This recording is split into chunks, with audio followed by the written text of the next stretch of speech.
our starting objective also was not to make it for our own country, but to make it for the rest of the world also. It's the biggest objective which we had.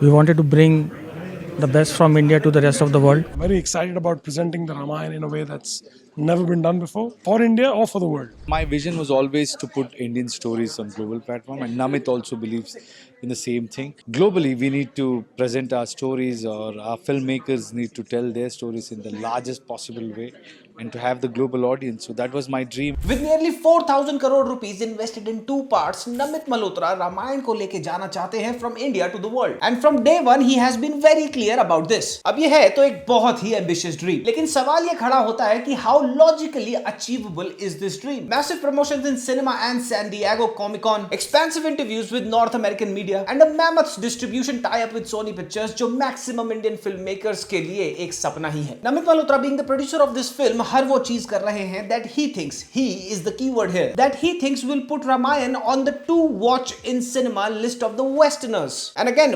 westerners एक और keyword है यहाँ पे जिसपे मैं आगे video में detail में एक्सपैंड करूंगा. फिल्म को हम इंडिया टू द वर्ल्ड लेकर जाएंगे. अब दुनिया इंडिया की फिल्म देखेगी. This will be the arrival of Indian films on the world scene. अब प्रोड्यूसर्स और फिल्म मेकर्स के ये सारे जुमले प्रमोशंस के दौरान instant gratification and more importantly media में हेडलाइंस बटोरने के लिए बहुत अच्छे हैं. लेकिन all of this is not only much easier said than done, but also at the same time raises some extremely important and potent questions. जब नमित मल्होत्रा कहते हैं वेस्टर्न ऑडियंस, तो आप इस वेस्टर्न ऑडियंस को डिफाइन कैसे करते हो? ये कौन सी सेट ऑफ ऑडियंस है? क्यों एक व्हाइट, ब्लैक, हिस्पैनिक और a person from any other ethnicity outside of the Indians Ramayana को देखेगा? ओवरसीज की कलेक्शंस में ये डिस्टिंक्शन कैसे करोगे कि कितने एनआरआईज ने फिल्म देखी और कितने वेस्टर्नर्स ने? How do you market this film to a set of audience जो कंप्लीटली एलियन है to the concept of Ramayana, Hindu gods and Hinduism as a religion with the rising anti-Indian racist sentiment across the world? क्या कुछ गोरे इस film को एक religious propaganda समझने की गलती कर सकते हैं? इस फिल्म के मेकर्स और स्टार कास्ट की ग्लोबल अपील क्या है when compared to the Hollywood film makers and the stars जिनकी फिल्में इंडिया में मैसिव कलेक्शंस करती हैं? विजुअल अपील और विजुअल ट्रीटमेंट बोल कर इस फिल्म को वेस्टर्न ऑडियंस को मार्केट तो करा जा रहा है, लेकिन क्या ये विजुअल्स वेस्ट की ऑडियंस के लिए बहुत ही कॉमन और यूजुअल नहीं है? क्या नमित मल्होत्रा को फिल्म की डोमेस्टिक यानी कि इंडियन सक्सेस पर ज्यादा फोकस नहीं करना चाहिए रादर देन सीकिंग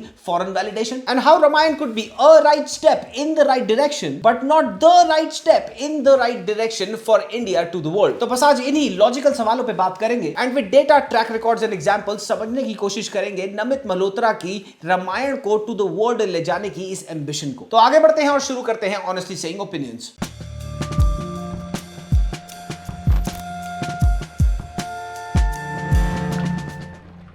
तो नमित मल्होत्रा की रामायण को वेस्ट में ले जाने की एम्बिशन को समझने के लिए हमें समझनी होगी एक ऐसी चीज जो सरफेस लेवल पे तो बहुत ही सिंपल लगती है, लेकिन when you get into the nitty-gritties of it gets very complicated. और ये चीज है that exact set of audiences जिसको नमित मल्होत्रा रेफर करते हैं एज द वेस्टर्न ऑडियंस. जैसे कि नमित मल्होत्रा ने LA टाइम्स के साथ एक इंटरव्यू में कहा था, if the people in the west don't like it, so कौन है ये people in the west and how do you define them according to Namit's understanding? तो जैसे कि मैंने कहा था, इसका आंसर बहुत सिंपल है और इसका आंसर है according to Namit's understanding anybody who lives in the western countries, for example the north American continent minus the NRIs. इसको और सिंपलीफाई करके बताता हूं. According to Namit Malhotra, the west for this film is the set of white, blacks and Hispanics and any other ethnicities outside of the Indians. कोई भी non resident Indian, any first generation and onwards Indian American, Indian Canadian, Indian Australian और Indian whatever is not the western audience that Namit Malhotra is referring to. और ऐसा क्यों है? क्योंकि एक NRI या फिर ये जो एनआरआई सेट ऑफ ऑडियंस है, बाहर रहती भी कितने टाइम से हो, इनको रामायण के बारे में पता होगा. और इन्हीं एनआरआईज के बच्चे भी जो चाहे वेस्टर्न कंट्रीज में ही पले बड़े क्यों ना हो, even they will grow up learning about Hindu religious epics like Ramayana and Mahabharat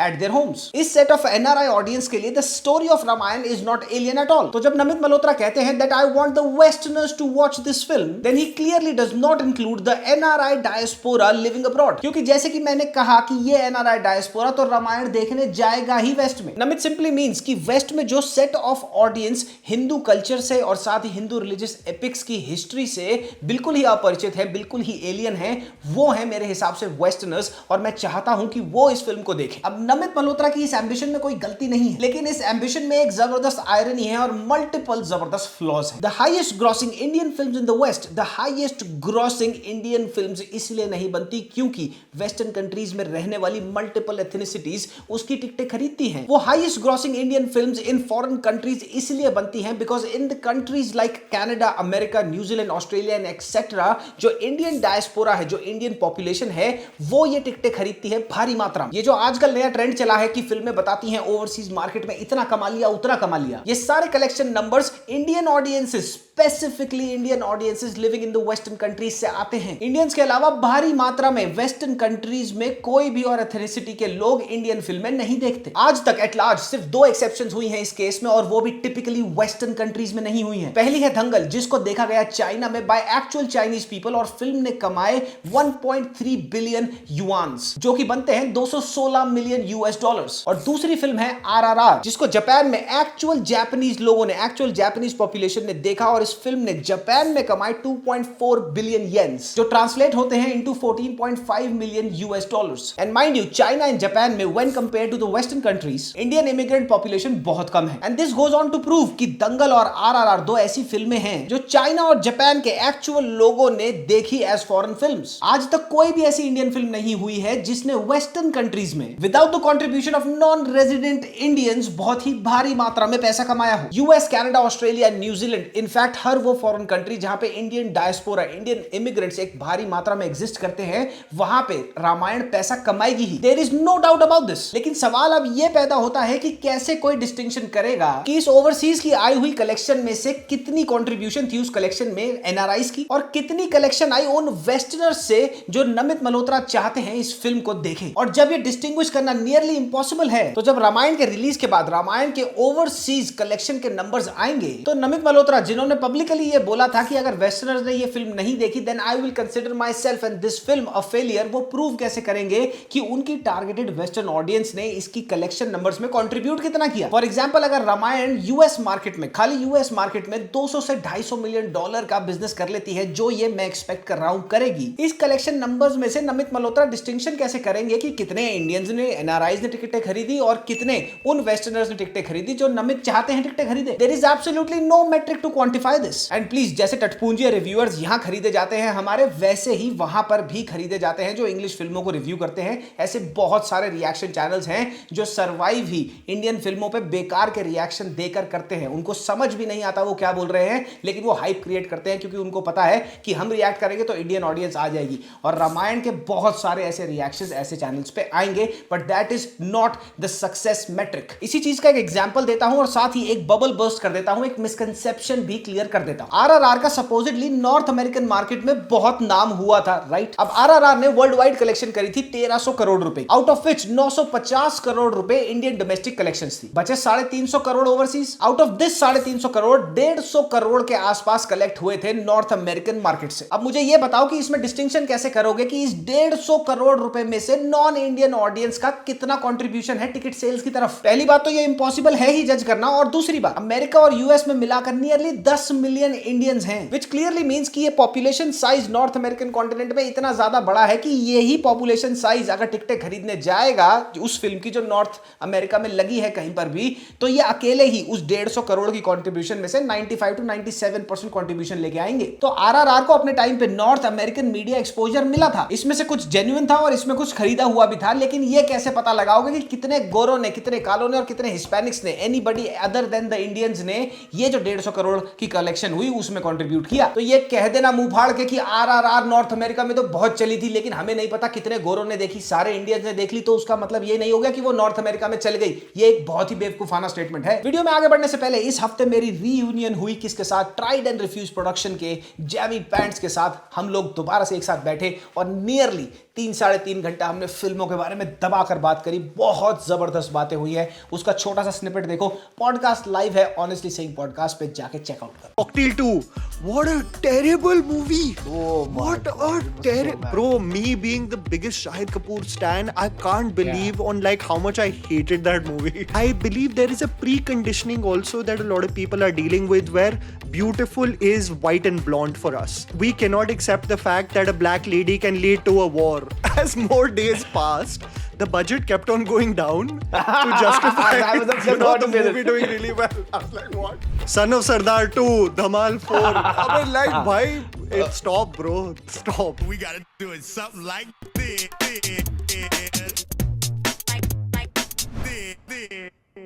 तो पहली बात तो यह कि नमित मल्होत्रा का वेस्टर्न ऑडियंस को केटर करने वाला और टारगेट करने वाला मेट्रिक ही गलत है। इसके बाद खड़ा होता है एक और बहुत बड़ा सवाल, और वो सवाल ये है कि what incentive does a non Indian have to watch a film like Ramayan. ये कोई सिंपल सी एक्शन, लव स्टोरी या फिर थ्रिलर मिस्ट्री तो है नहीं। That does not require any pre knowledge और pre education before watching the film. यह हमारा हिंदुओं का एक बहुत ही सेक्रेड रिलीजियस एपिक है, जिसके बारे में एक नॉन इंडियन को या तो बिल्कुल नहीं पता होगा, और अगर थोड़ा बहुत किसी नॉन इंडियन को रामायण की कहानी के बारे में पता भी होगा, एक या दो कैरेक्टर्स के बारे में गलती से कहीं सुन भी लिया होगा, तो वो सुन के इतना एक्साइटेड नहीं हो जाएगा कि जाके टिकट खरीद लेगा फर्स्ट डे फर्स्ट शो की या कभी की भी। हमारे हिंदुओं के, इंडियंस के रामायण से इमोशंस बिल्कुल वैसे ही जुड़े हैं जैसे बाइबल से इमोशंस जुड़े हैं किसके? क्रिश्चियंस के। The story of Ramayan matters to us more than it matters to them. For example, साल 2004 में जब passion of the Christ India में रिलीज हुई थी, किसी ने उसको पूछा भी नहीं था। And on the other hand, Christian dominant countries में, जो कि वेस्टर्न कंट्रीज ऑब्वियसली हैं, वहां पे passion of the Christ iconically rise करी थी। So the sole fact that this is a religious epic, इस फिल्म को देखने से पहले इस फिल्म की कहानी के बारे में एक सर्टेन डिग्री तक बेसिक नॉलेज होना इंपेरेटिव है, वरना वो वेस्टर्नर्स जो गलती से टिकट लेके बैठते हुए फिल्म देखने के लिए, लेकिन उनको देख के ये नहीं समझ आ रहा कि ये रिलीजियस एपिक है या फिर ये कॉमिक बुक की कहानी है। मोरओवर, इस फिल्म को ग्लोबल अपील देने के लिए इन्होंने रामायण के बहुत सारे एलिमेंट्स को कॉमिक बुक ट्रीटमेंट दिया होगा एक यूनिवर्सल अपील के लिए। ये भी बहुत पॉसिबल है। अब इसके आर्ग्यूमेंट में कुछ लोग ये कहेंगे कि हम इंडियंस ने भी तो ओडिसी देखी थी, तो ये आर्ग्यूमेंट ही कंप्लीटली इनवैलिड कैसे है वो सुनो। सबसे पहले, इन रिलेशन टू ओडिसी, हमारे स्कूल्स में इंग्लिश लिटरेचर की किताबों में हमें ग्रीक माइथोलॉजी पढ़ाई गई थी, जिसमें टच अपॉन कराया गया था about Helen, about the Trojan war, about the Trojan horse and etcetera. Of course बहुत हेवीली स्कूल्स में नहीं पढ़ाया गया था, लेकिन टच अपॉन जरूर कराया गया था सरफेस लेवल पे। 11th और 12th में जो आर्ट लेते हैं वहां पे इलेक्टिव में भी अवेलेबल है, और यूनिवर्सिटी लेवल पे इंग्लिश लिटरेचर के स्टूडेंट्स ने तो ओडिसी और इलियड अच्छे से पढ़ी है। तो if not a huge audience, India में एक साइजेबल ऑडियंस है जिसको ओडिसी और द ग्रीक माइथोलॉजी के बारे में क्लू है। अब कितने वेस्टर्नर्स को रामायण की कहानी के बारे में क्लू भी है ये बताओ। वेस्ट में हायर सेकेंडरी और एलिमेंट्री लेवल में स्कूल बुक्स में, लिटरेचर में हो चाहे हिस्ट्री में हो, रामायण की कहानी नहीं पढ़ाई जाती। अब दूसरी चीज, इंडिया में मैक्सिमम लोगों ने, मेजॉरिटी जो ऑडियंस ओडिसी की टिकट खरीद के पिक्चर देखने गई थी, उन्होंने फिल्म की कहानी देखने के लिए पिक्चर नहीं देखी थी। क्रिस्टोफर नॉलन के नाम के चलते फिल्म उन्होंने देखी थी। और इसमें ऐड कर लो the stars like Matt Damon, Tom Holland and Robert Pattinson, जो ऑलरेडी इंडिया में एक massively popular fan base enjoy करते हैं। अब ये बताओ कि नमित मल्होत्रा, नितेश तिवारी और डी नेक को वेस्ट में कितने लोग जानते हैं? अरे नमित मल्होत्रा को तो इंडिया में ही रामायण के अनाउंसमेंट के बाद लोगों ने गूगल करना शुरू किया है, उससे पहले nobody had a clue who he was. और स्टारकास्ट की बात करी जाए तो रणबीर कपूर, यश और बाकी की जो इतनी स्टार स्टडेड, हमारे हिसाब से, इंडिया के हिसाब से स्टारकास्ट है रामायण की, उनको वेस्ट में कौन जानता है? वेस्ट में रह रहे इंडियंस को छोड़ के और कोई नहीं। रणबीर ने यह खुद भी बोला था recently. What was amazing is that I got to click my first few selfies with Americans who've never ever recognized me. So that's like a dream come true. तो जब जिस रिलीजियस एपिक पे फिल्म है उसकी कहानी के बारे में नहीं पता, फिल्म के डायरेक्टर, प्रोड्यूसर्स और स्टार कास्ट के बारे में नहीं पता, तो फिर एक वेस्टर्नर जिसके पास रामायण के साथ नियरली 5 से 6 और ऑप्शंस हैं सेम ही थिएटर में, तो वो रामायण क्यों जाके देखेगा? फॉर एग्जांपल 3 नवंबर को गॉडजिला -0 रिलीज हो रही है। ये फिल्म एक ऑलरेडी एस्टैब्लिश्ड आईपी है व्हेन कंपेयर टू रामायण, और इसका पहला पार्ट हिट और क्रिटिकली अक्लेम होने के बाद इसकी एक ग्लोबल अपील भी है। तो कोई गोरा क्यों जाके देखेगा रामायण और क्यों नहीं देखेगा वो गॉडजिला? और खाली गॉडजिला ही नहीं, ये तो मैंने एक एग्जांपल दिया है, और भी मल्टीपल फिल्में रिलीज हो रही हैं हॉलीवुड की right next to Ramayana in the month of November. तो एक वेस्टर्नर जो हॉलीवुड की फिल्में देख के बड़ा हुआ है और जिसके लिए हॉलीवुड की फिल्म देखने से लेके बॉलीवुड की फिल्म देखने तक एक लिटरल स्टेप डाउन है, वो रामायण क्यों देखने जाएगा? फिल्म की विजुअल अपील बहुत ही जबरदस्त है, बहुत ही ग्लोबल है, इसको देखने तो जाएंगे। Now let's not lie to ourselves and be very brutally honest है। रामायण का ट्रेलर हम सबने देख लिया है, और उस ट्रेलर में दिखाए गए विजुअल्स को देखने के बाद एक बात तो बहुत क्लियर है, और वो सिंपल सी बात यह है कि रामायण के विजुअल्स इंडिया के लिए ग्राउंड ब्रेकिंग हो सकते हैं, लेकिन वेस्टर्न ऑडियंस ये सारे के सारे विजुअल ट्रीटमेंट्स देखकर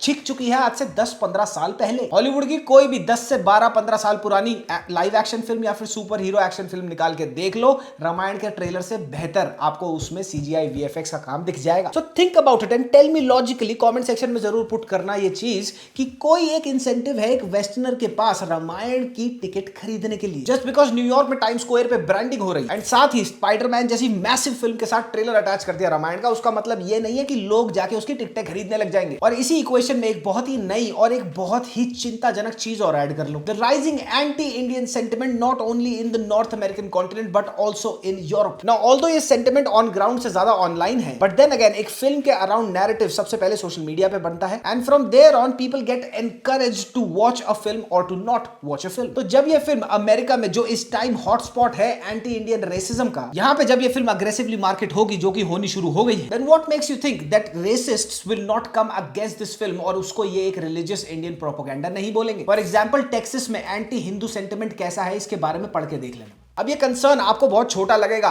लेकिन it does exist. And why does it matter? It matters because Namit Malhotra की वेस्टर्न पॉपुलेशन, जो गोरे हैं, वो पहले ही नंबर्स में बहुत कम है इस फिल्म को देखने वाले। अब उनको ये लगेगा कि भैया हमने ऑनलाइन कहीं पे पढ़ा था कि ये हिंदू प्रोपेगेंडा फिल्म है, रिलीजियस प्रोपेगेंडा फिल्म है इंडिया की, तो वो क्यों देखने जाएंगे? वो वहीं डिस्करेज हो जाएंगे। Now all of this discussion brings me to a point that why Ramayana is a right step in the right direction but not the right step in the right direction. पहले मैं बताता हूं आपको कि ये अ राइट स्टेप क्यों है। Ramayan Indian film industry की हिस्ट्री में पहली बार एक जेन्युइनली ग्लोबल पाइपलाइन को असेंबल कर रही है। डीनेक, जिसने 8 ऑस्कर्स जीते हैं, वो वीएफएक्स कर रही है। नमित मल्होत्रा, जिनके पास एक्चुअल हॉलीवुड रिलेशनशिप्स हैं, वो प्रोड्यूसर है फिल्म के। ए.आर. रहमान के साथ वर्ल्ड फेमस हांस जिमर है। फिल्म का IMAX first world wide roll out. अगर ये फिल्म नमित मल्होत्रा की वेस्टर्न ऑडियंसेस के अमंगस्ट अंडर परफॉर्म भी करती है, तब भी फिल्म के पास बखान करने के लिए, बताने के लिए एक्सेप्शनल प्रोडक्शन क्रू है। फॉर एग्जांपल गाय नॉरिस, जिन्होंने स्टंट्स करे थे किस फिल्म के, मैड मैक्स। और इसी के साथ फिल्म में मूवमेंट कैप्चरिंग है जो वो करी है टेरी नोटरी ने। ये हॉलीवुड के सबसे बड़े मूवमेंट कैप्चरिंग स्पेशलिस्ट हैं, जिन्होंने प्लैनेट ऑफ द एप्स में काम किया था और एवेंजर्स में भी काम किया था। And let's not forget the distribution muscle of Sony Pictures that Ramayana has. ये सारी चीजें प्रूव करती हैं कि एक इंडियन आईपी भी globally multiple thousands of screens acquire कर सकती है। So the infrastructure stage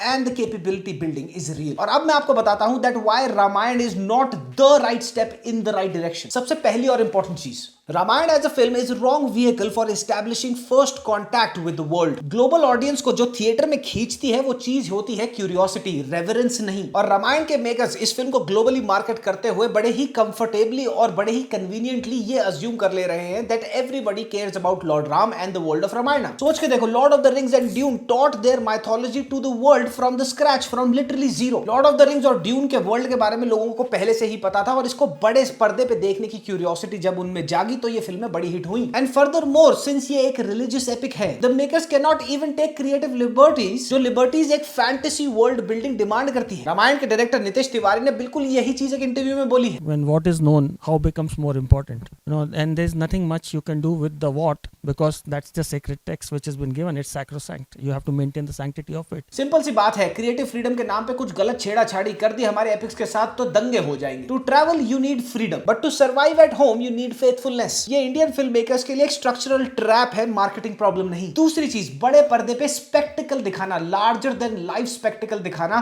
Hollywood का ए गेम है, उनकी होम टर्फ है। 1600 से 4000 करोड़ की फिल्में is mid tier Marvel budget film making. Competing with Hollywood on CGI parity for Bollywood is nearly impossible. RRR ने जो भी थोड़ी बहुत वेस्टर्न मार्केट क्रैक करी थी, अपना बज वहां पे जनरेट किया था, वो वीएफएक्स और सीजीआई ट्रीटमेंट की वजह से नहीं किया था। वो इस फिल्म ने किया था with unhinged original story, streaming, discovery and word of mouth पर। आरआरआर और राजामौली ने पहले प्रायोरिटाइज करा डोमेस्टिक सक्सेस, और फिर वो फिल्म ऑटोमेटिकली ग्लोबली रिकॉग्नाइज हुई। पैरासाइट एंड स्क्विड गेम्स, जो कि कोरियन प्रोडक्ट्स हैं, ये दोनों ग्लोबल फिनोमेना कैसे बने? इन दोनों में ही कल्चरल स्पेसिफिसिटी थी। ये अपने रूट्स से अटैच्ड रहे, और यही इमोशन पहले उनकी कंट्रीज में ब्लो अप हुआ और फिर यूनिवर्सल इमोशन में तब्दील हो गया। जीरो माइथोलॉजिकल होमवर्क रिक्वायर्ड है इन चीजों को देखने में। पर नमित मल्होत्रा की तो फर्स्ट प्रायोरिटी ही वेस्टर्न ऑडियंस है, डोमेस्टिक मार्केट तो प्रायोरिटी है ही नहीं उनकी। तीसरी चीज, वन बेट और one project is not ultimate market entry. Korean cinema global कैसे हुआ? उन्होंने एक इकोसिस्टम बनाया कंसिस्टेंट आउटपुट का, स्ट्रीमिंग स्ट्रेटजी और स्टेट बैक्ड कल्चरल एक्सपोर्ट का। एक टेंटपोल फिल्म डाल दी या फिर एक टेंटपोल वेब शो डाल के ये नहीं बोला ओ भाई हम तो पूरी दुनिया में पहुंच गए। ये बात बहुत सिंपल है समझने के लिए, that a single mega film is like a lottery ticket, not a pipeline. Ramayana तो हम दुनिया भर में पहुंचा देंगे, लेकिन बाकी फिल्में जो बनती हैं बॉलीवुड में, इंडियन सिनेमा में, उनका क्या, उनकी पाइपलाइन कहां है? चौथी चीज, अब्रॉड में रिलीजियस फिल्में रिलीज करना रिस्की मैटर हो सकता है। क्यों? क्योंकि वेस्टर्न मीडिया बहुत ही इनफेमस है इंडियन माइथोलॉजीज को इंटरप्रेट करने में। ये बहुत लाइकली होता है कि ये चीजों को किसी और ही लेंस से प्रेजेंट कर देते हैं। तो पूरी डिस्कशन की बॉटम लाइन ये है, एक right step in the right direction ये फिल्म इसलिए है because it single handedly builds universal capability, और नॉट द राइट स्टेप इसलिए है because global markets are won by exportable stories and sustained slates, and not by asking the world to attend someone else's prayer at IMAX prices. Just because Ramayana हमारे दिलों में रहती है, उसका मतलब ये नहीं है कि हर किसी के दिल में रहेगी। और मैं तुम्हें आज इस वीडियो में प्रेडिक्ट करके बता देता हूं कि इस फिल्म के ओवरसीज कलेक्शन के नंबर्स को कैसे प्रेजेंट करा जाएगा। पूरी दुनिया में रह रहे एनआरआईज, हिंदू, मुस्लिम, क्रिश्चियन, जिनकी इंडियन रूटिंग है, कहीं ना कहीं रामायण के बारे में जानते हैं, वो इस फिल्म को जरूर देखें। विच मींस दैट ये फिल्म ओवरसीज मार्केट में 350 से 500 मिलियन तक कलेक्ट कर सकती है। और जब मेजॉरिटी इसकी कलेक्शन एनआरआई डायस्पोरा से ही आएगी, नमित मल्होत्रा और उनकी टीम इसको कैसे प्रेजेंट करेंगे कि देखो ओवरसीज मार्केट में हमने 500 मिलियन बना दिए, पहली फिल्म बन गई इंडियन जिन्होंने 500 मिलियन बनाए, और 500 मिलियन बनाए, लेकिन ये नहीं बताया जाएगा कि वो 500 मिलियन बनाए गए on the back of the Indian NRI diaspora. दूसरी चीज ये दिखाने के लिए कि फॉरेन में व्हाइट लोगो में कितनी ज्यादा हाइप है इस फिल्म की, क्या करा जाएगा, फॉरेन चैनल से फेक रिव्यूज और फेक रिएक्शंस कराए जाएंगे, जिनको कुछ नहीं पता होगा इस फिल्म के बारे में, वो भी इस फिल्म को अच्छा बोलेंगे। मीडिया कवरेज तो इन्होंने अमेरिका में पहले ही इकट्ठी कर ली है, एलए टाइम से लेके कहीं पर भी आजकल आप पेड आर्टिकल कहीं भी छपवा सकते हैं। Towards the nearing of the release of the film ये और भी ज्यादा क्वाड्रुपल हो जाएगा। At last I would just want to say one thing, Ramayana को फॉरेन वैलिडेशन की जरूरत नहीं। ये कहानी हर हिंदुस्तानी के दिल में रहती है। ये फिल्म इंडिया में ही इतनी जबरदस्त तरीके से देखी जाएगी, इतना जबरदस्त पैसा कमा लेगी कि वेस्टर्न कलेक्शन इसके सामने बहुत ही बोना लगेगी। नमित मल्होत्रा का ये वेस्ट को अपीज करने का जो स्टांस है, ये सुनने में तो बहुत ही ज्यादा एम्बिशियस लगता है, लेकिन एट द ग्राउंड लेवल जैसे कि मैंने एक्सप्लेन किया विद एग्जांपल्स, ये बिल्कुल बेसलेस और flawed. Let the film become a major success in India and in the Indian subcontinent, और फिर देखो वेस्ट में इसको अपने आप वैलिडेशन कहीं ना कहीं मिलने लग जाएगी। For example RRR. तो चलो भाई, थैंक यू वेरी मच। आपका क्या कहना है इस वीडियो के बारे में कमेंट सेक्शन में कमेंट करते जाना। और हाँ, लास्ट वीडियो पे आप लोगों ने जम के प्यार दिखाया, 1 मिलियन व्यूज नियरली उसके एक दिन में हो गए हैं। वो ट्रेंड भी कर रही थी, अभी भी कर रही है यूट्यूब पर। थैंक यू वेरी मच उसके साथ एंगेज करने के लिए। अगली वीडियो में लेके आऊंगा एक बहुत ही कंट्रोवर्शियल वीडियो है about the crimes of Shilpa Shetty and her husband Raj Kundra. उस वीडियो को मैं कब ड्रॉप करूंगा वो मैं ड्रॉप कर दूंगा, मैं आपको बता दूंगा। तब तक के लिए मामा मियां लजाने पप्पी बाय बाय, और ऑनेस्टली सेइंग पॉडकास्ट को जाके चेकआउट करना मत भूलना।